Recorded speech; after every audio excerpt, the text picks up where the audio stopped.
It's a beautiful evening, but I am super tired. Like, I really am.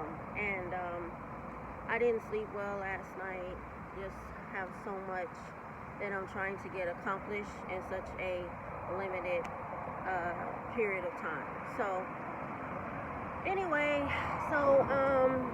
this is my icebreaker. I am sporting the Skid Row artist shirt.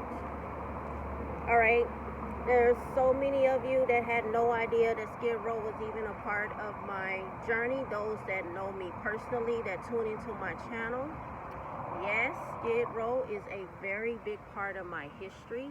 I have so much love and respect for that community.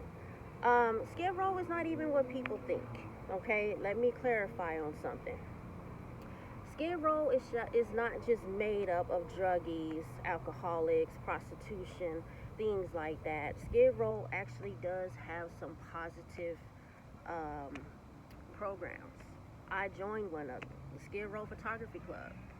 No, my picture is not on this shirt, but I do have some pictures of me being with some of the groups, and I will be getting it put on a t-shirt very soon. Now, in case you're wondering why in the world would I be so proud of Skid Row? Well, I'm about to go into that. But before I do, this is my icebreaker. And what I mean by that is I will now begin sharing content that will be in regard to past experiences of mine.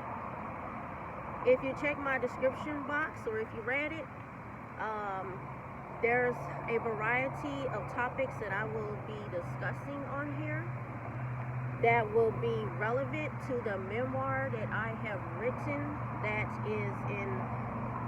is currently still with the publishers, but will be getting released before 2026. So stay tuned. I will definitely keep those updates and keep everyone posted that I personally know. All right. So also, before I begin, I would like to thank all of my new subscribers, all of those that are interacting on my channel, giving me a thumbs up, commenting. I really appreciate it. I appreciate those that have been rocking with me from the start, those that are still continuing to stay tuned in, and those that are aspiring to create a channel. Yes, please, by all means, go for it. Okay, now, getting back to my respect for Skid Row.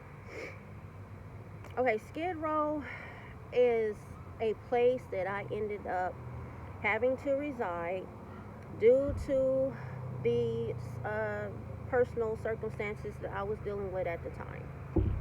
When we're talking over 20 years ago, my children were taken from me and placed into foster care, and I was new to the state, so I didn't know anything about California, but I knew that I had to get some sort of stability for myself, so I began to start that journey.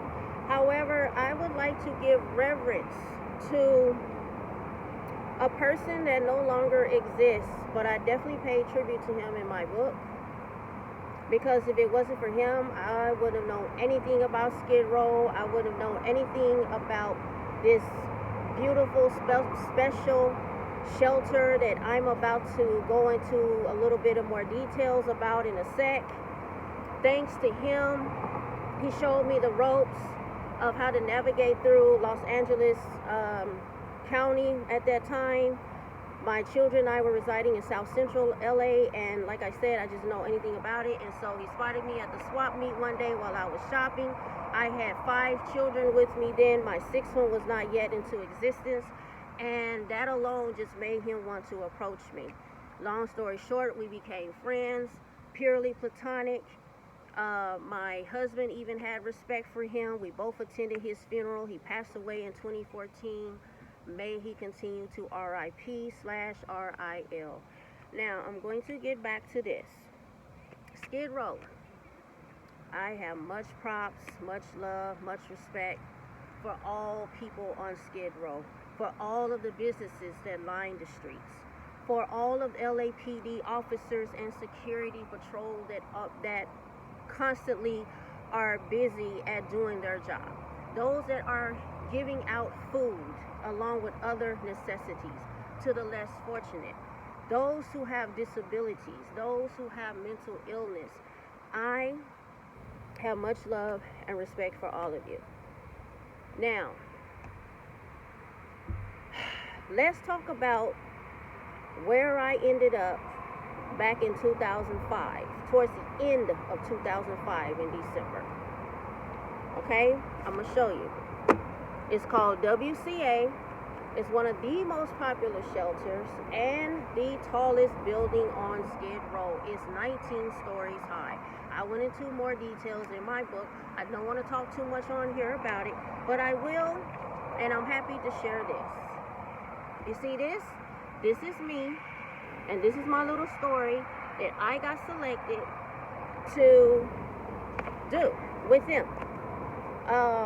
At first, I thought it was kind of bizarre, but as I continued my residence out here in California, I began to understand that that is a big part of the territory out here. If they see that you're doing exceptionally well, if they feel like you are a success story, if they feel like that out of the 50 people or 100 people that they work with that you stand out, well, it doesn't matter what that is. As long as it's something positive, they're going to call you out on it.